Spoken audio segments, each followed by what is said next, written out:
So you'd like to know about the line split, or stoppiamento, as it's called in Italian. Well, you're in the right place. I'm Helen Miles, and I'm here to teach you all the tips and tricks you need to make mosaics.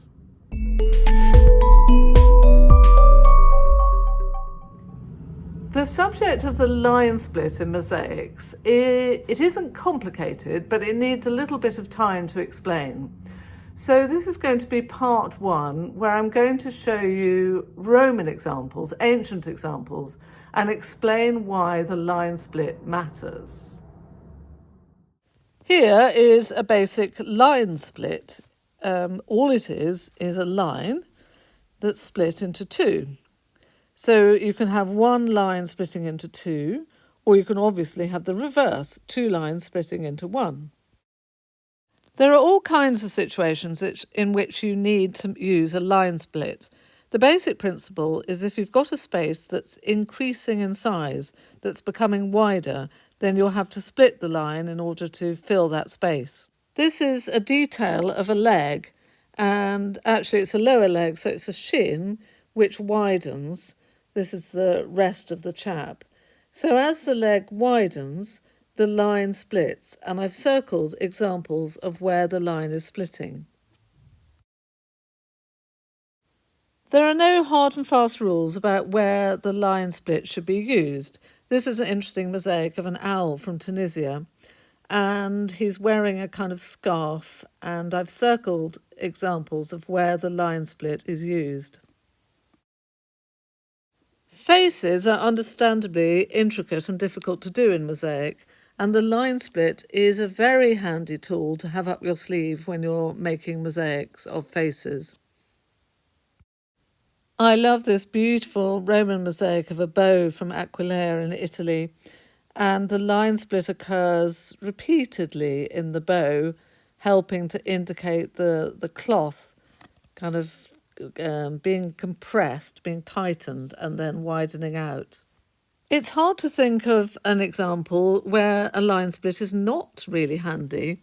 So if you look at this fish, you can see that it's used behind the mouth and in the body of the fish, as the mosaicist needs to widen the lines because the fish is obviously increasing in size, it's getting wider further away from the mouth. Here's another really lovely example from the same mosaic of an octopus.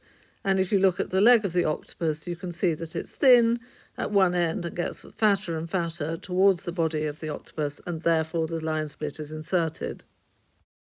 Line splits don't have to be fancy. Look at the leaves on this rose. Obviously, leaves are thin at one end and then they get fatter. So therefore, the line split is a really helpful way of creating that effect.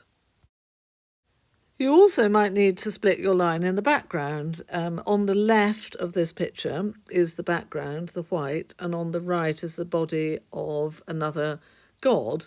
And you can see that there are plenty of line splits as the background is filled in to reflect the contours of the man. So now let's do a line split ourselves. Here is an image of another god, Eros, and I've changed it into a line drawing. If you're interested in learning how to make line drawings for mosaics, then please go to my video about Procreate, which is the name of the software that I use to make line drawings.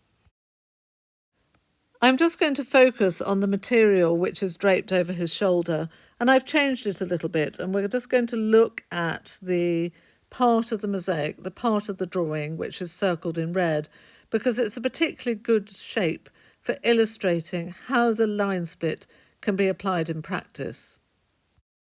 So here we have that shape with the tesserae drawn in, and you can see that as the lines go down the fold of the material, the line has to keep splitting again and again in order to encompass the widening of the shape.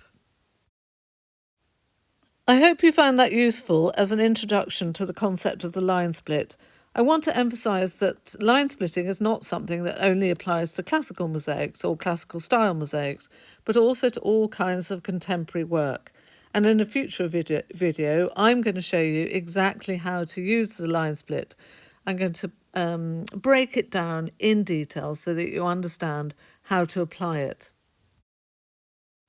If you like this video and you'd like to see more, then please subscribe below.